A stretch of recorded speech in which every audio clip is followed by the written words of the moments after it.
Good morning, welcome all. आज हम लोग ट्वेल्थ क्लास का केमिस्ट्री चैप्टर 1 to 3 करेंगे, ठीक है। और जो पहले से देख रहे हैं उनको पता ही होगा। दो चीज़ बता दें, 11th क्लास ख़त्म हो चुका है पूरा फुल। 11th क्लास का कितना चैप्टर था? 14 चैप्टर, सारा 14 चैप्टर कंप्लीट हो चुका है। और पता है कि बोथ हिंदी इंग्लिश में, ठीक है। पीडीएफ हमारे टेलीग्राम चैनल पे बहुत हिंदी इंग्लिश में है, ठीक है। आप लोग बार बार पूछते हैं हिंदी में नहीं है। देखिए, जो चैप्टर वाइज हम पीडीएफ दे रहे हैं, जैसे आज चैप्टर 1 to 3 है तो उसमें पहले इंग्लिश आता है, ठीक। इंग्लिश के जस्ट बाद आपको हिंदी में मिल जाएगा उसी पीडीएफ में, ठीक है। और अभी उसका प्रिंट लेने की जरूरत नहीं, अभी वीडियो से ही आप समझिए। जब बुक ख़त्म हो जाएगा, जैसे 11th क्लास में भी दो पार्ट था, पार्ट 1 पार्ट 2, बुक 1 बुक 2। तो जैसे ही बुक 1 ख़त्म होता है हम उसका पूरा पीडीएफ इंग्लिश हिंदी अलग करके दे देते हैं, ठीक है। तो उसके बाद फिर ट्वेल्थ, उसके बाद 11th का पार्ट 2 का भी अलग था। और जब पूरा 11th कंप्लीट हो गया तो फिर फुल 11th 14वां चैप्टर 14 चैप्टर का सारे का हिंदी इंग्लिश भी फिर अलग से कर दिए थे, तो आपको हर तरह से मिल जाएगा। उसी तरह 12th का पार्ट 1 यानी बुक 1 ख़त्म होगा तो फिर हिंदी इंग्लिश सेपरेट पीडीएफ कर देंगे। अभी एक ही पीडीएफ में हिंदी इंग्लिश दोनों है चैप्टर वाइज, ठीक है। तो आज का हमारा चैप्टर 1 to 3 है। तो चैप्टर 1 क्या है? Solid state. चैप्टर 2 क्या है? सॉल्यूशंस। चैप्टर 3 क्या है? इलेक्ट्रोकेमिस्ट्री। तो ये तीनों इंपॉर्टेंट है, इससे काफ़ी क्वेश्चन आ रहा है, ठीक है। अभी जितना पिछले एक साल में एग्ज़ाम हुआ है तो इसमें इस तीनों चैप्टर से केमिस्ट्री से अच्छा खासा क्वेश्चन आ रहा है, ठीक है। अच्छा खासा मतलब एक दो क्वेश्चन यहाँ से आ ही जा रहा है, ठीक है। तो इसको अच्छे से देखिएगा। शुरू करते हैं। ये चैप्टर 1 है, सॉलिड स्टेट। सबसे पहले सॉलिड क्या होता है आपको पता है कि डेफिनेट शेप, वॉल्यूम, मास होता है, ठीक है।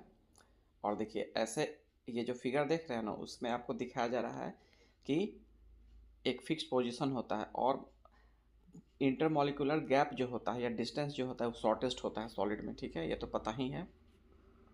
ये फंक्शन देख लीजिएगा, एकदम अपने सेल्फ एक्सप्लानेटरी है, इसमें कोई कन्फ्यूजन नहीं है। अब सॉलिड दो तरह का होता है, क्रिस्टलाइन और एमॉर्फस, ठीक है। तो क्रिस्टलाइन क्या होता है? देखिए, क्रिस्टलाइन आपको एक लैटिस समझते हैं, जैसे देखिए क्रिस्टल लैटिस समझिए। जैसे आप घर वगैरह बनता है तो बांस का सीढ़ी जो बनता है, सीढ़ी नहीं, बांस का जो जाली बनता है ऊपर से नीचे, या दुर्गा पूजा में देखेंगे तो उसी को समझिए कि 3 डायमेंशनल, मतलब उसका अगर ब्रेथ भी हो जाएगा तो वही लैटिस स्ट्रक्चर हो जाता है। मतलब रेगुलर होता है, रिपीटेड होता है और 3 डायमेंशनल अरेंजमेंट होता है, ठीक है। तो यहाँ पे पार्टिकल का अरेंजमेंट हो गया 3 डायमेंशनल अरेंजमेंट, समझ गए, वही हो गया क्रिस्टलाइन सॉलिड, ठीक है। अब एक चीज़ और इसी में हम बता देते हैं, वाइड्स होता है क्रिस्टलाइन लैटिस में, तो वो वाइड्स जो होता है ना वो एम्प्टी स्पेस होता है जो पार्टिकल के बीच में होता है, ठीक है। तो वाइड समझ गए, वाइड कुछ नहीं, वो क्रिस्टल में जो एटम स्ट्रक्चर होता है उसके बीच का जो एम्प्टी स्पेस होता है वो वाइड होता है, ठीक है। तो एमॉर्फस और क्रिस्टलाइन में बेसिक अंतर यही है कि क्रिस्टलाइन लॉन्ग रेंज होता है, या शॉर्ट रेंज होता है, देख लीजिए डिस्ट्रीब्यूशन उसका, ठीक है। उसके बाद शार्प मेल्टिंग पॉइंट होता है क्रिस्टल का, soften over a temperature range, definite geometrical shape, irregular shape, ठीक है। एनिसोट्रॉपिक, आइसोट्रॉपिक, ठीक है। True solid, pseudo solid, super cooled, जैसे NaCl, quartz, glass, rubber, plastic. देखिए, अब आप, सबसे इम्पोर्टेंट इसमें पता है क्या है? मोस्ट इम्पॉर्टेंट है आपको इसमें एग्जाम्पल, ठीक है। और दूसरा ट्रू सॉलिड, क्रिस्टलाइन होता है ट्रू सॉलिड के, अमोर्फस होता है तो क्रिस्टलाइन होता है true solid. Example NaCl, quartz, नमक जो है आप देखिएगा दानेदार क्रिस्टल टाइप सा दिखता है, और शुगर भी हो गया उस टाइप से, ठीक है।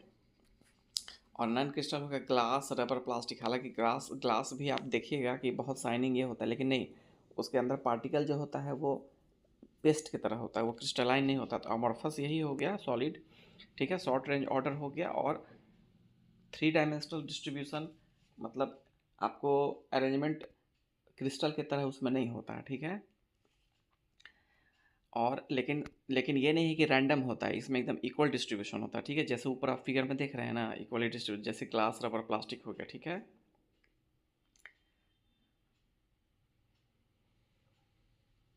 Same reflective index in all direction, isotropic उसको कहते हैं। देखिए आइसोट्रॉपिक क्या हो गया, जिसका same reflective index all direction में हो गया, वही उसी को कहते हैं एमॉर्फस। इसका एक और एग्जांपल बताइए, डायमंड, ठीक है, डायमंड एमॉर्फस है, क्रिस्टल होते हुए भी एमॉर्फस है वो, ठीक है। क्रिस्टल्स जनरली शोज क्लेवरेज एंड एनिसोट्रॉफी, ठीक है। आप यहाँ पे देख लीजिएगा, क्लियर। एनिसोट्रॉफी सिर्फ याद रखिएगा, वो क्या होता है, हर डायरेक्शन में इक्वल प्रॉपर्टीज इक्वली शो नहीं करता है। एमॉर्फस क्या होता है, इक्वली, ठीक है। तो इसमें मेन एग्जांपल था एमॉर्फस और क्रिस्टलाइन का। अब क्रिस्टल सॉलिड का चार टाइप है, ठीक है, molecular solid, ionic solid, metallic solid, covalent solids, ठीक है। तो इसमें मॉलिक्यूलर सॉलिड आप देख लीजिए, एग्जाम्पल में सबसे इम्पॉर्टेंट एग्जाम्पल इसका है आइस, नेप्थेलिन, ठीक है, मॉलिक्यूलर सॉलिड है। एग्जाम्पल सबसे इम्पॉर्टेंट है, इसमें एग्जाम्पल से पूछा जाता है, ठीक है। और एक थोड़ा सा देख लीजिएगा कि इसमें क्या कहते हैं वो वाला पॉइंट, ये मेल्टिंग पॉइंट वाला, लो मेल्टिंग पॉइंट होता है, पूरा कंडक्टर होता है, ठीक है। तो फीचर्स और एग्जाम्पल इसमें यही इंपॉर्टेंट है। आयोनिक सॉलिड में, आयोनिक सॉलिड तो आप जान रहे हैं, जो आपको इलेक्ट्रोपॉजिटिव इलेक्ट्रोनेगेटिव एलिमेंट रिएक्ट करता है, जैसे NaCl, ठीक है, KCl, MgO। अब जैसे ये ब्रेक होगा एक्वस सॉल्यूशन में तो ये आयोनिक हो जाता है, जैसे Na+ हो जाता है, Cl- हो जाता है, तो यही आयोनिक सॉलिड हो गया, ठीक है। और ये ionic solid crystal generally crystal होता है, ठीक है, जैसे NaCl, ठीक है। इसमें do not conduct in solid state, conduct in molten और एक्वस स्टेट। देखिए वही बोले ना, जब सॉलिड स्टेट में क्रिस्टलाइन हो जाता है, ठीक, तो वो कैसे कंडक्ट करेगा, उसमें स्पेस काफ़ी होता है, ठीक है। आप बताए थे ना वाइट्स जो होता है, वाइट्स, ठीक है, तो इसीलिए मॉल्टेन और एक्वस स्टेट में कंडक्ट करता है, ठीक है, ये इंपॉर्टेंट है।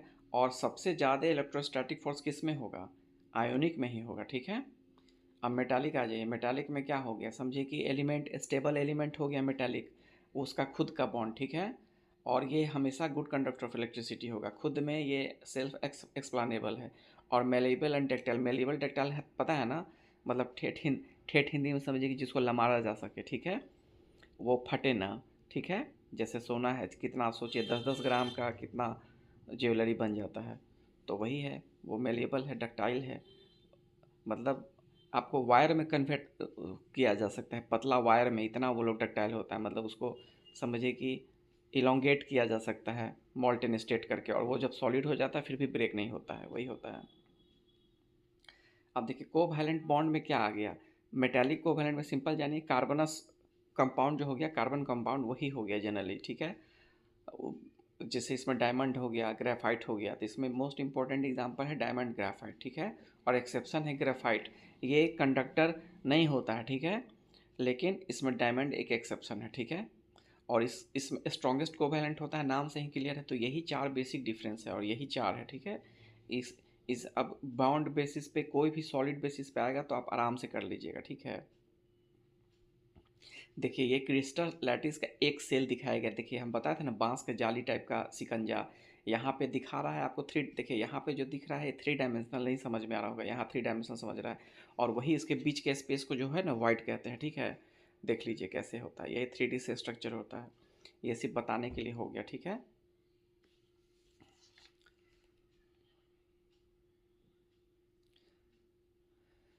अब इसमें क्या याद करने का है, देखिए सिंपल क्यूबिक है, एटम्स पर यूनिट एक होगा, ऑब्वियस सी बात है। उसके बाद बॉडी सेंटर्ड क्यूबिक, एक बीच में और हो गया, ठीक है, तो उसमें दो हो गया। फेस सेंटर्ड, तो हर फेस पे एक एक होगा तो चार होगा, ठीक। ये तो ऐसे नहीं पूछना चाहिए, इतना डीप में नहीं घुसना चाहिए, लेकिन बस याद रखिएगा, ये तो कंसेप्ट से भी समझ गए ना।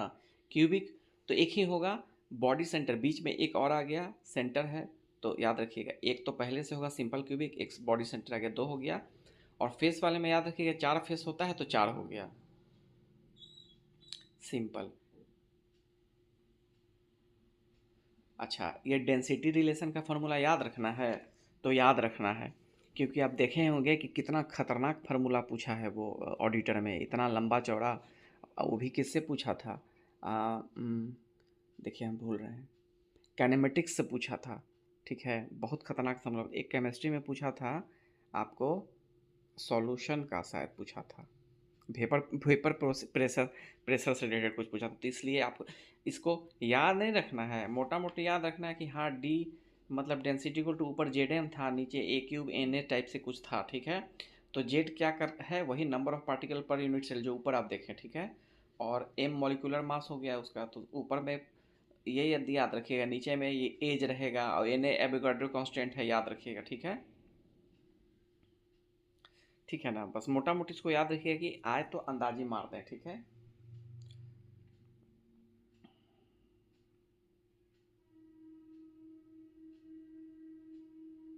देखिए ये जो आप क्रिस्टल डिफेक्ट देख रहे हैं ना, इसी कारण से हर एक डायरेक्शन में इसका एक तरह का प्रॉपर्टी नहीं होता, ठीक है।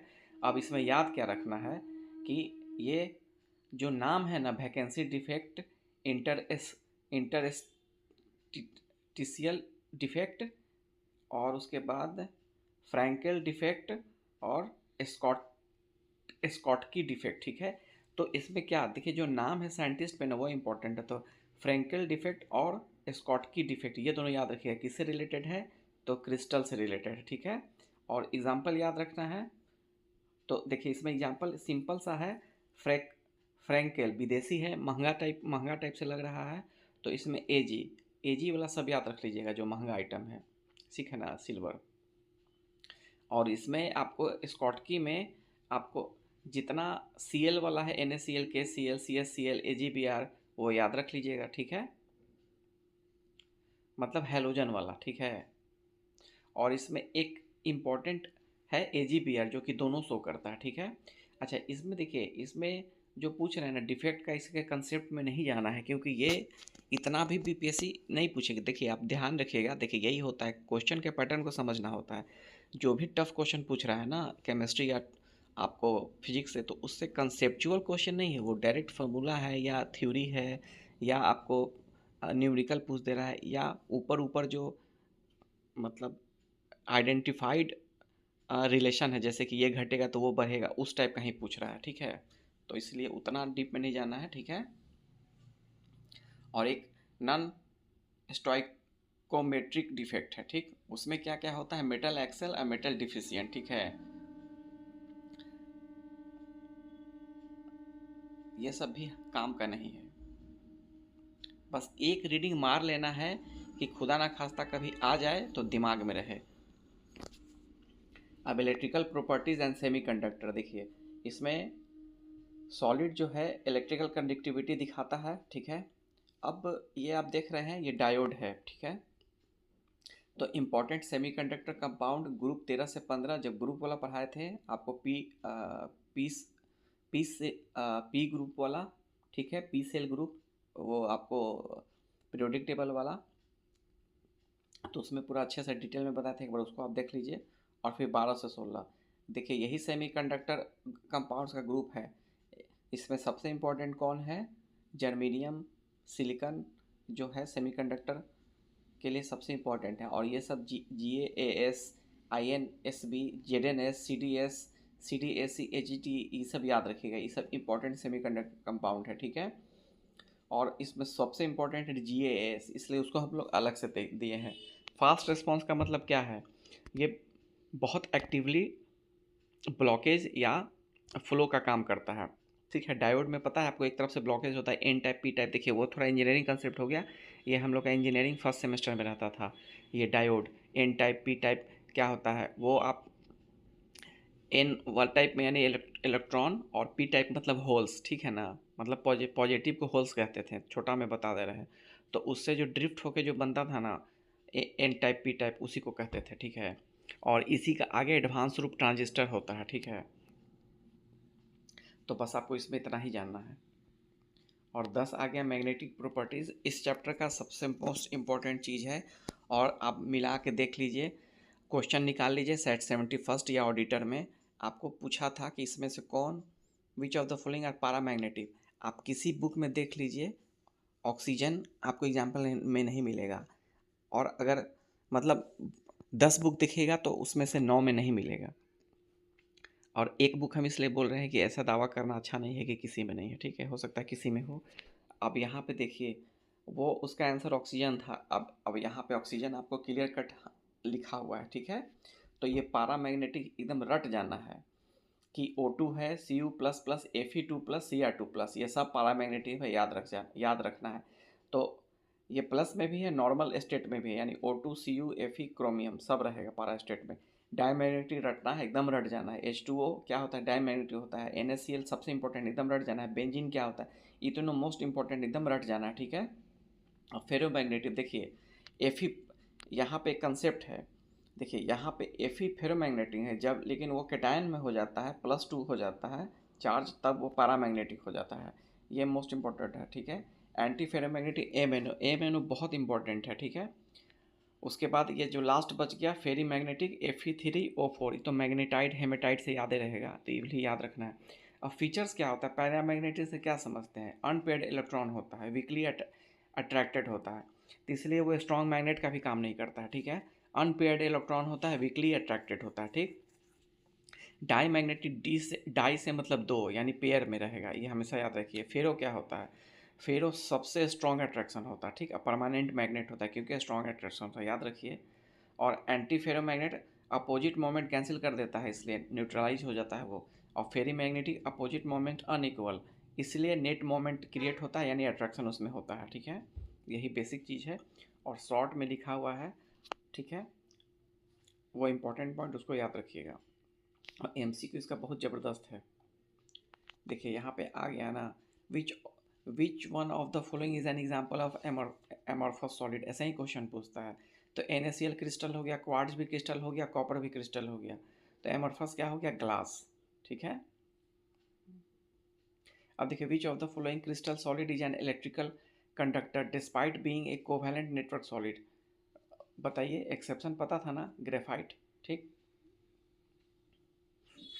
और एक चीज़ याद रखिएगा, कंडक्टर बैड कंडक्टर क्यों होता है, due to covalent bond, covalent network, इससे ये भी पता चलता है। कितना क्वेश्चन है, ठीक है। And an ionic solid generally conduct electricity, molten state में पढ़े होंगे, एक्वस स्टेट में, रीजन भी हम बताए थे क्यों, ठीक है। सॉलिड स्टेट में क्रिस्टल होता है, ठीक है।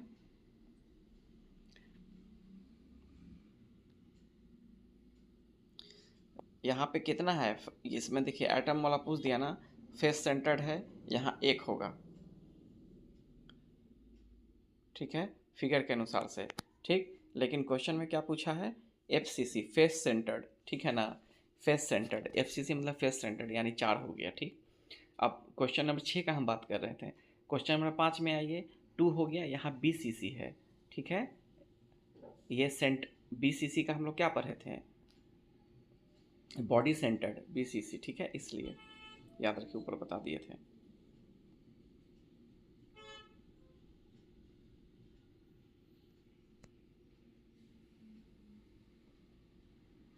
देखिए ये formula, density of a cubic unit cell is given by, अब वहाँ पढ़े थे तो यहाँ मार दिए ना अंदाज, देखिए हमको याद हो गया, B होगा, Zm था, A3Na था, इसलिए एक नज़र देख लेना है, याद हो जाएगा, ठीक है।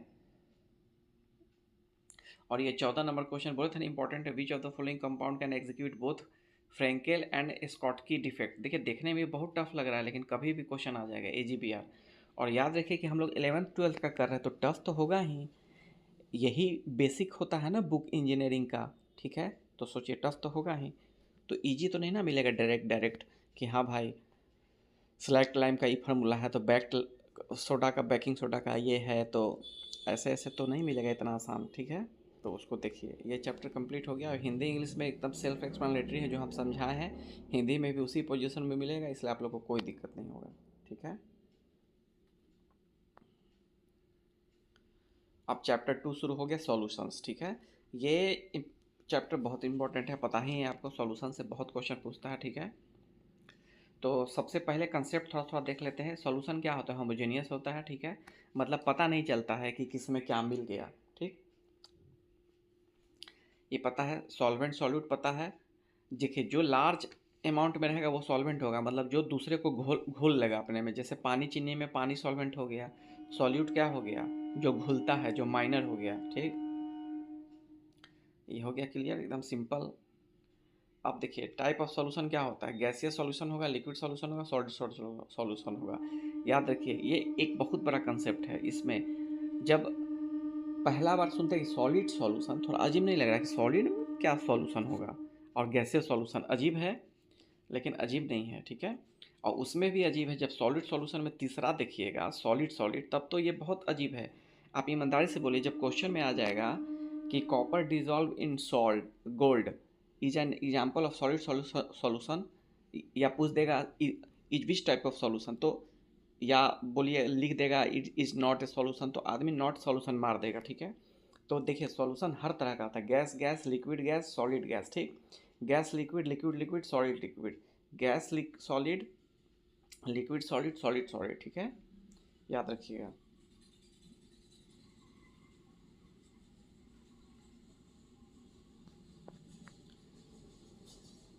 अब एक चीज़ और रखिए, याद रखिए कि देखिए यहाँ पे प्रधानता मतलब जो सॉल्वेंट रहेगा उसी के नाम से जाना जाएगा। देखिए ऊपर में गैसियस सॉल्यूशन का तीसरा लाइन में ये सॉलिड गैस है, और सॉलिड सॉल्यूशन में पहला लाइन जाइए गैस सॉलिड है, लेकिन नीचे में सॉलिड में रखा गया है क्योंकि सॉल्वेंट सॉलिड है, प्रधान मतलब मेन सबसे बड़ा अमाउंट में, इसलिए वो है। और इसमें आपको क्या याद रखना है, एग्जाम्पल, ये जो जितना एग्जाम्पल दिया है ना उसको हल्का में मत लीजिएगा, ये रिपीटेड क्वेश्चन भी है और बार बार एनसीईआरटी में रिपीट एग्जाम्पल भी है, इसलिए बहुत छांट के इतना एग्जाम्पल लिया गया है। और ये पक्का है कि अगर सॉल्यूशन का एग्जाम्पल आएगा तो इसी से लड़ेगा। Chloroform, camphor, oxygen, ethanol, glucose, उसके बाद पैलेडियम, एमालगम। एमालगम पता है ना, मरकरी का एलॉय को एमालगम कहते हैं। मतलब एमालगम मतलब एक मरकरी, एक मिक्सचर या एक एलिमेंट मरकरी कंपलसरी है, ठीक है, तो इसको याद रखिए।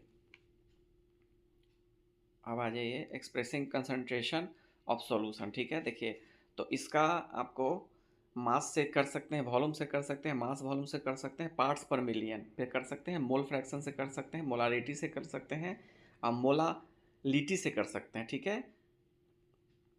देखिए रीटी बड़ा एम में लीटर का यूज़ होता है और छोटा एम में केजी का यूज होता है। और इसमें सबसे इंपॉर्टेंट पार्ट्स पर मिलियन पीपीएम याद है, किसके लिए यूज होता है ये पार्ट्स पर मिलियन, पॉल्यूटेंट्स के लिए यूज होता है, पॉल्यूटेंट्स के लिए, समझ गया। इसका मतलब क्या होता है, mass of solute by mass of solution, इसको 10⁶ यानी माइक्रो में, ठीक है, पार्ट्स पर मिलियन, ठीक है। 1 part solute in 10⁶ part of solution यानी माइक्रो सॉल्यूशन। यहाँ 10⁶ है, थोड़ा गलत लिखा गया, ठीक है, ध्यान दीजिएगा।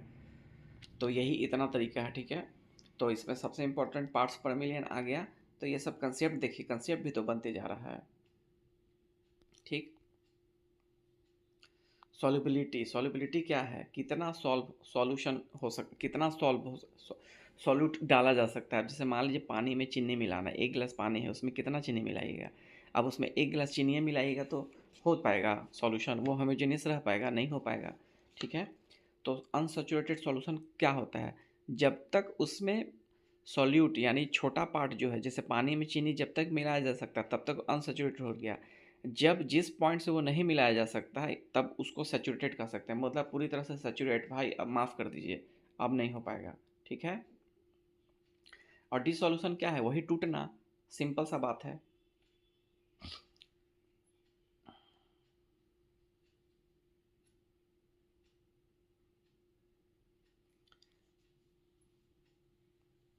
सॉल्युबिलिटी है, देखिए सॉलिड इन लिक्विड, ठीक है। सॉल्युबिलिटी इसमें इंपॉर्टेंट पॉइंट क्या है, सॉलिड इन लिक्विड, मतलब लिक्विड में जब सॉलिड मिलता है यानी पानी में चीनी घुलता है तो उसमें याद रखिएगा टेम्परेचर के साथ सॉल्युबिलिटी इंक्रीज होता है, ठीक है। कब, अगर वो एंडोथर्मिक है, और सॉल्युबिलिटी डिक्रीज होता है टेम्परेचर के साथ अगर वो एक्सोथर्मिक है। तो ये कंडीशन के साथ याद करना पड़ेगा, ये डायरेक्ट पूछता है, ठीक है। तो ये दोनों कंडीशन के साथ याद रखिएगा, ठीक। Pressure has little effect, pressure का कोई ऑलमोस्ट नल इफेक्ट होता है, ठीक है। तो पूछ देगा कि प्रेशर का इफेक्ट है सॉल्युबिलिटी में तो उसमें लिखेगा नल। फिर गैस इन सॉलिड, देखिए प्रेशर बढ़ता है गैस सॉलिड, गैस क्या है, वो डिस्ट्रीब्यूटेड चीज़ है, पता है ना, प्रेशर से वो आपस में सिकुड़ता है, मतलब उसका वॉल्यूम कम होता है, एक साथ कलेक्ट होने का कैपेबिलिटी रखता है, इसीलिए प्रेशर से सॉल्बिलिटी बढ़ता है। जितना प्रेशर देंगे उतना ही सॉल्बिलिटी बढ़ जाएगा, ठीक है। सिंपल देखिए, प्रेशर बढ़ेगा तो सॉल्बिलिटी बढ़ रहा है, ठीक। टेम्परेचर बढ़ेगा तो सॉल्बिलिटी घटेगा, क्यों, क्योंकि टेम्परेचर बढ़ेगा तो kinetic energy particle, gas particle का और बढ़ेगा और वो एक दूसरे से ड्रिफ्ट होगा और इधर उधर भागेगा और वो फैलेगा, समझ गए। तो सॉल्युबिलिटी कैसे होगा? सॉरी, बीच में डिस्टरप्ट हो गया था, ठीक है। अब आइए फिफ्थ पर, ठीक है। हेनरी लॉ, ठीक है, इसको रट जाना है, ये बहुत इंपॉर्टेंट है, ठीक है। हेनरी लॉ ये क्या कहता है? कांस्टेंट टेम्परेचर पे pressure equal to K H into x, ठीक है। तो के एच क्या है? हेनरी लॉ कांस्टेंट है। पी क्या है? पार्शियल प्रेशर है गैस। और एक्स क्या है? आपको mole fraction of gas in solution है। तो P is equal to partial pressure, ये याद रख लेना है। P equal to K H x, ठीक है। हेनरी लॉ है, ठीक। इसका एप्लीकेशन क्या है? एप्लीकेशन क्या है? देखिए जो कार्बोनेटेड ड्रिंक होता है बोतल में under high pressure Henry law पे ही है। तो ये क्वेश्चन बन सकता है, ठीक है। बेंड्स इन स्क्यूबा डाइवर, देखिए कितना इंपॉर्टेंट प्रैक्टिकल है ये क्वेश्चन, कभी भी बन सकता है। इसको स्क्यूबा ड्राइवर किस लॉ पे बेस्ड है? तो हेनरी लॉ पे। पार्शियल, उसमें किसका मेन यूज़ है? पार्शियल प्रेशर का यूज़ है, ठीक है। और at high altitude lower O2 partial pressure can cause anoxia, ठीक है। प्लेन वगैरह में भी देखिएगा कि कान लगता है, सुन हो गया, नाक से लगता है कि बजने लगा, कुछ उस टाइप का। तो ये सब पार्शियल प्रेशर के कारण हेनरी लॉ का यूज़ है, ठीक है। तो हेनरी लॉ याद रखना है। Henry law related to solution related to partial pressure, ठीक है। देखिए ये बुक में नहीं मिलेगा, आप खोज लीजिए, किसी लॉ में नहीं, किसी बुक में नहीं मिलेगा हेनरी लॉ, ठीक है। क्यों मिलेगा? वो सब 10th तक ही रहता है। अब ये सब तो पूछना भी नहीं चाहिए, हम तो खुद इसके फेवर में नहीं है। 10 से ऊपर साइंस में नहीं जाना चाहिए, सिविल सर्विसेज में। पता नहीं क्यों पूछ रहा है। अब है राउट्स लॉ, ठीक है। इसको भी इम्पोर्टेंट याद रखना है। ये एक दूसरा फार्मूला है किसके? वेपर प्रेशर ओवर सॉल्यूशन, ठीक है। सॉल्यूशन के कंसेप्ट में ही वेपर प्रेशर के लिए है, ठीक है। और इसमें क्या क्या यूज़ हुआ? ये भी मोल फ्रैक्शन यूज़ किया है, और binary fission, richer in more volatile. देखिए इसमें कुछ खास एप्लीकेशन वगैरह का जिक्र नहीं है, तो बस याद रखिएगा राउट्स लॉ किससे रिलेटेड है, ठीक है। वेपर प्रेशर सॉल्यूशन, ठीक है, उससे रिलेटेड है। Ideal and non ideal solution, ideal solution देखिए बहुत इंपॉर्टेंट। अब चलिए आ गया, देखिए आइडियल सॉल्यूशन अभी रॉट लॉ पर एक तरफ मोटा मोटी देख लिया है ना, पार्शियल प्रेशर का रिलेशन है मोल फ्रैक्शन और वेपर प्रेशर से, ये एक रिलेशन क्रिएट करता है। तो इसका क्या यूज है? जो ऑबे करेगा राउट लॉ को एट ऑल कंपोजिशन, मतलब solid to solid, liquid solid, gas solid, इस टाइप के, वही होगा आइडियल सॉल्यूशन। समझ गए? सिंपल। यानी अगर क्वेश्चन में आएगा कि which of the following is an ideal solution, who obeys Raoult law, who obeys Henry law, who obeys both, none of these, ऐसे करके आ जाएगा, या और भी एक लॉ डाल देगा, ठीक है। तो सिर्फ इसमें क्या याद रखना है कि राउट लॉ को ओबे करता है। और example benzene, toluene, n hexane, मतलब ये बेंजीन टोल्यूइन वाला सब कौन होता है? ये सब रिंग कार्बोहाइड्रेट्स होता है, कार्बोहाइड्रेट्स बोल रहे हैं, ring carbon compound. Positive deviation, negative deviation, ठीक है। ये हमारे काम का है? नहीं है काम का, ठीक, बिल्कुल काम का नहीं है। अब सिर्फ काम का यही है कि आइडियल सॉल्यूशन से पॉजिटिव डिविएशन की ओर जाता है इथेनॉल, वो भी एग्जांपल नहीं पूछेगा। यानी आइडियल सॉल्यूशन सिंपल, इसमें हम लोग इससे क्या निकाल सकते हैं कि ethanol, acetone, phenol, aniline, chloroform, acetone, ये सब आइडियल सॉल्यूशन नहीं है, ठीक है। अब एजियोट्रॉप्स, ये एक नया टर्म मिला हम लोग को, इसके बारे में पता होना चाहिए। तो एजियोट्रॉप्स क्या है? देखिए दो या दो से ज़्यादा लिक्विड का ये मिक्सचर होता है, ठीक है, लेकिन जिसका बॉइलिंग पॉइंट मतलब लगभग लगभग आसपास ही होता है। बॉइल्स एट कांस्टेंट टेम्परेचर, मतलब अपने फिक्स टेम्परेचर पे बॉयल होता है, और बहुत उसके बाद वेपर है same composition as the liquid, और इसका जो है ना वेपर का भी कंपोजिशन सेम होता है। एजियोट्रॉप्स इसी को कहते हैं, ठीक है ना।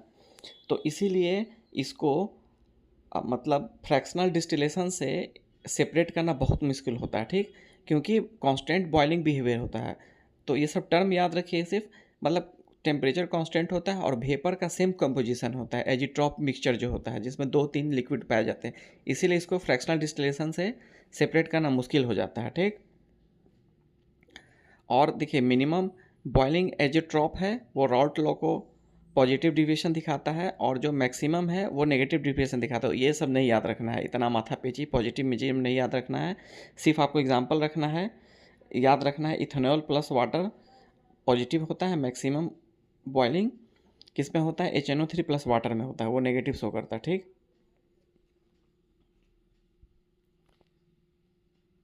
सिर्फ इसमें एजियोट्रॉफ टर्म याद रखिएगा। ठीक है, ये आपको मिक्सचर सॉल्यूशन से रिलेटेड है। ठीक है, इसमें यही सिर्फ क्वेश्चन बनेगा कि एजिटोट्रॉप्स को फ्रैक्शनल डिस्टिलेशन से सेपरेट किया जा सकता है या नहीं, नहीं किया जा सकता है। अब कॉलिगेटिव प्रॉपर्टीज, ठीक है, तो कॉलिगेटिव प्रॉपर्टी क्या होता है? देखिए, कॉलिगेटिव प्रॉपर्टी वो होता है ना कि जो आपको सॉल्यूट के प्रॉपर्टी पर डिपेंड नहीं करता है। जो सॉल्यूशन होगा तो सॉल्यूट का क्या प्रॉपर्टी इस पर डिपेंड नहीं करता, बस उसके नंबर ऑफ पार्टिकल पर डिपेंड करता है। ठीक, समझ रहे हैं ना? केमिकल नेचर पे यानी उसके डिपेंड नहीं करता है, उसके नंबर ऑफ पार्टिकल पर डिपेंड करता है, मतलब क्वांटिटी पर डिपेंड करता है। ठीक है, सिंपली जानिए colligative means how many particle. ठीक है, अब इसमें कुछ इम्पॉर्टेंट रिलेशन है वो आप सिर्फ जान लीजिए कि जितना ज़्यादा सॉल्यूट पार्टिकल रहेगा उतना ही कॉलिगेटिव इफेक्ट ज़्यादा होगा, यानी मोर solute particle greater colligative effect, यानी जो छोटा क्वांटिटी में ऐड होता है, यानी जो सॉल्यूट होता है वो जितना ज़्यादा रहेगा उतना ही ग्रेटर कॉलिगेटिव इफेक्ट दिखाएगा। ठीक है, electrolytes produce more particle due to ionization. देखिए, इलेक्ट्रोलाइट्स मोर पार्टिकल प्रोड्यूस करता है आयोनाइजेशन के कारण, क्योंकि वो अपने एक्वस सोल्यूशन में केटायन एनायन में बदल जाता है। ठीक है, आयोनाइज हो जाता है। ठीक है, ये हो गया।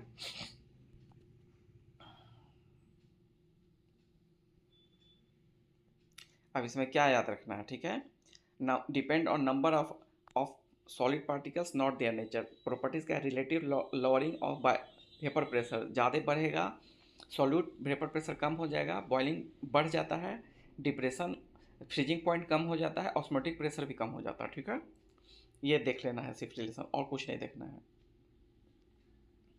Osmosis and osmotic. ठीक है, ऑस्मोसिस क्या होता है? Solvent moves through a semi permeable membrane from dilute solution to more concentrated solution. देखिए, जो मोर कंसनट्रेशन सॉल्यूशन है तो वो डाइल्यूट हो सकता है, लेकिन जो डाइल्यूट है उसको और डाइल्यूट नहीं होगा वो जब दोनों को हम लोग एक साथ मिलाएंगे परमेबियल मेम्ब्रेन के थ्रू। ठीक है, तो जो उसमें ड्रिफ्ट होगा टुवार्ड्स कंसनट्रेटेड सॉल्यूशन की तरफ होगा। ठीक है, और इसी को हम लोग कहते हैं ऑस्मोसिस। ठीक है, ऑस्मोसिस प्रेशर का एक CRT करके याद रखिएगा, एक मोटा मोटी याद रहेगा।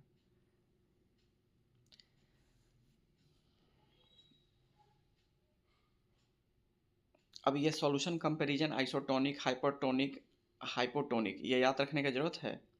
एक मोटा मोटी देख लीजिएगा, आइसो क्या होगा, सेम आइसोमोटिक प्रेशर, हाइपर मतलब हाइयर, हाइपो मतलब लोअर। ठीक है, बस इतना एक सिंपल रिलेशन याद रखिएगा। Abnormal moral mass and want of factor, याद रखिएगा वांट ऑफ फैक्टर किससे रिलेटेड है?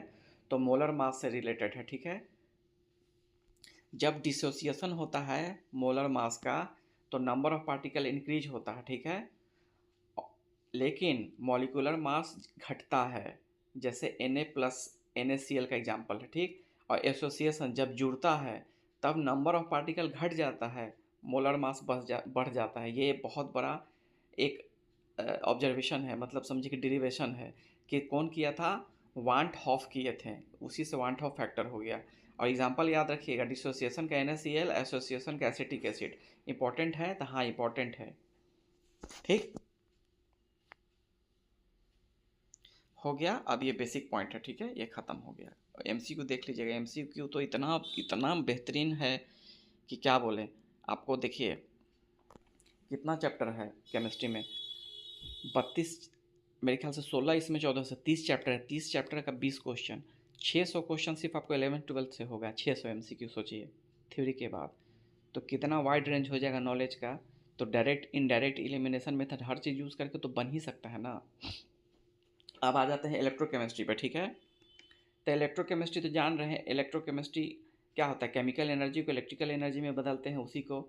इसका एप्लीकेशन क्या होता है, गैल्वेनिक सेल, वोल्टिक सेल, उसका एग्जांपल बताएंगे, इलेक्ट्रोलाइटिक सेल, ये इस तरह का इसका एप्लीकेशन है, ठीक है।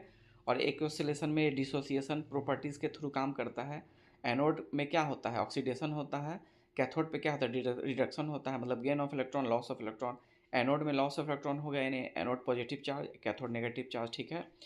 गैल्वेनिक एसिड, गैल्वेनिक सेल यानी वोल्टिक सेल भी उसको कहते हैं। और इलेक्ट्रोलाइटिक सेल में क्या अंतर है, दोनों में तो सेम होता है, केमिकल टू इलेक्ट्रिकल एनर्जी।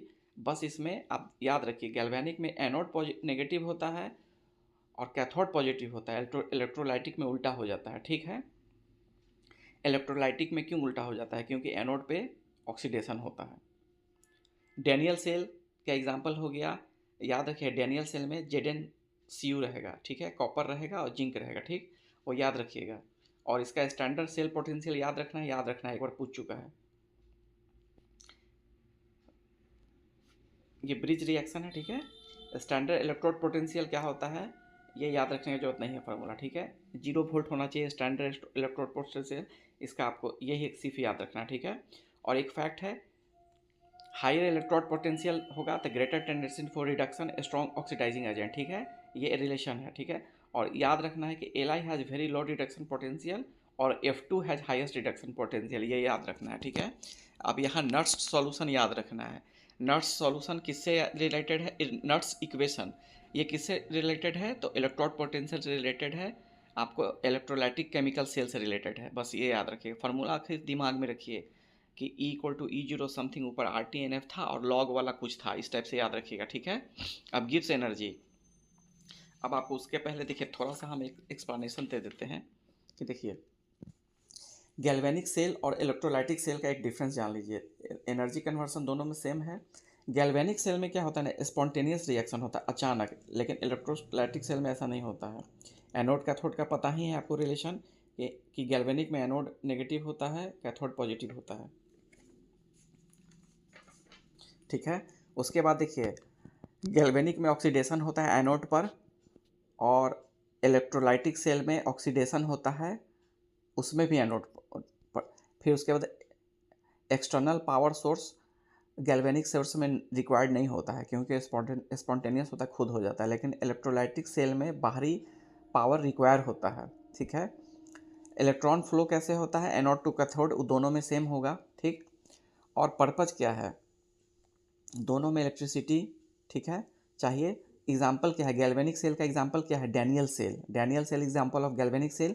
और इलेक्ट्रोलाइटिक सेल का एग्जाम्पल क्या है, इलेक्ट्रोलाइसिस ऑफ मोल्टेन NaCl, ठीक है। अब आ जाइए गिब्स फ्री एनर्जी पे। गिब्स फ्री एनर्जी क्या है,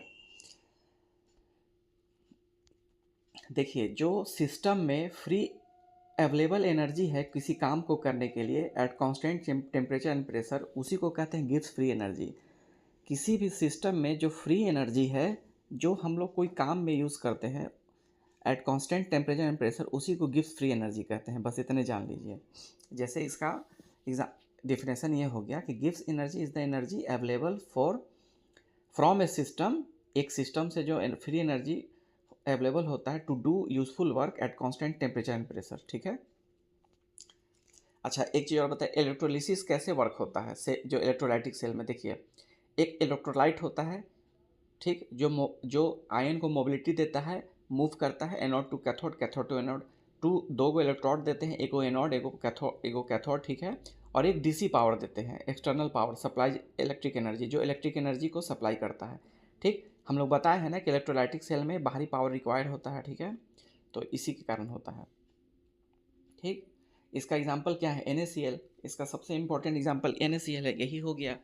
तो ये आपको लगता ये सेल वाला आपको कंसेप्ट एक बार में क्लियर हो गया होगा। अब कंडक्टेंस एंड कंडक्टिविटी का ये फार्मूला देख लीजिए, एक ही बार में सारा फार्मूला है। मोलर कंडक्टिविटी क्या होता है, उसका इफेक्ट देख लीजिए, ठीक है, वेरिएशन देख लीजिए। और ये कोलराउच लॉ है, ये याद रखिएगा, ये किस पे है, ये law of independent migration of ion है, ठीक है। तो ये याद रखिएगा, ये लॉ कभी भी आ सकता है, ठीक है। उसका बेसिक डिफिनेशन है, ये सब सिर्फ याद रखना है। जो पूछेगा नाम ही पूछेगा, ये लॉ किससे रिलेटेड है, तो माइग्रेशन ऑफ आयन से रिलेटेड है। या पूछ सकता है इसका एप्लीकेशन किस में होता है, तो इलेक्ट्रोलाइटिक सेल में होता है, ठीक है। इलेक्ट्रोलिसिस हम बता चुके हैं क्या होता है, बैटरी क्या होता है, फ्यूल सेल क्या होता है, इसमें सेल्फ एक्सप्लेनेटरी है। अभी हाइड्रोजन ग्रीन इकोनॉमी में क्या है, हाइड्रोजन इकोनॉमी, हाइड्रोजन सेल सब आ रहा है। लिथियम पहले आया था, अब हाइड्रोजन फेमस हो गया है।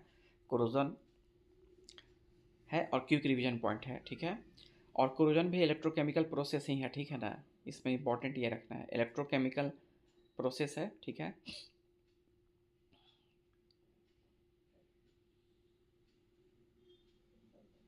ये सारा हो गया, यहाँ पे की पॉइंट है, ठीक है। और एमसीक्यू है, उसके बाद देखिए हिंदी है, लगातार है, आप टेंशन नहीं लीजिएगा, ठीक है। इसमें चैप्टर वाइज है, सब चीज़ हम चैप्टर वाइज कर दिए हैं, देखिए इंग्लिश हिंदी ऐसे करके, ठीक है। और जब पूरा बुक 1 कंप्लीट हो जाएगा 12th का, तो पूरा फुल पीडीएफ आ जाएगा, ठीक है फ्रेंड्स।